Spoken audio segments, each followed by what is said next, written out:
Guys, నేను ఒక షాప్కి వెళ్ళాము. ఆ 2 వర్డ్స్ రిటర్న్లో వస్తున్నప్పుడు, తంజావూరు నుంచి రిటర్న్ వస్తున్నప్పుడు ఇంట్లో మగ్గాలు నేస్తున్నారంట. అక్కడికి వెళ్ళిన తర్వాత మేడం ఎంతలో చీర చూపించాలంటే 2,000 అట్లా చూపించండి అని చెప్పాను. ఎందుకంటే నా బడ్జెట్ అదే. నేను ఎప్పుడు షాప్కి వెళ్ళినా కూడా 2,000 దాటొద్దు. నాకు 2,500 అయినా నేను కొనుక్కోను. అది ఎంత నచ్చినా కూడా, మనసుకు నచ్చినా కూడా నేను కొనుక్కోను. నా బడ్జెట్ 2,000. నేను ఫస్ట్ స్టార్టింగ్ 1,500, 1,200, 1,100 అంతలోనే చూసుకుంటాను. దానికి దాటి వెళ్ళను. వీళ్ళు ఒక్కసారి 1 lakh శారీ చూపించగానే, శారీ అయితే బాగుంది కానీ నాకు హార్ట్ అటాక్ వచ్చింది గైస్. నిజంగా వాళ్ళ బడ్జెట్ చెప్పగానే. అంటే కట్టుకునే వాళ్ళు ఉన్నారు, నేను యాక్సెప్ట్ చేస్తాను.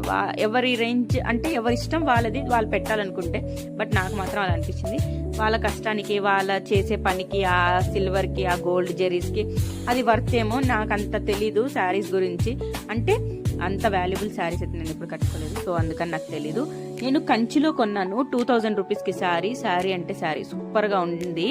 అలానే ఎక్స్పెక్ట్ చేసి నేను వెళ్ళాను. వాళ్ళు చెప్పిన రేటు 6,000, 7,000 ఏమో చెప్తే నేను 2,000కి బార్గింగ్ చేసి తెచ్చుకున్నాను ఆ sari. Please do like, share, subscribe చేయండి గైస్. చాలా మంది వీడియో చూస్తున్నారు కానీ సబ్స్క్రైబ్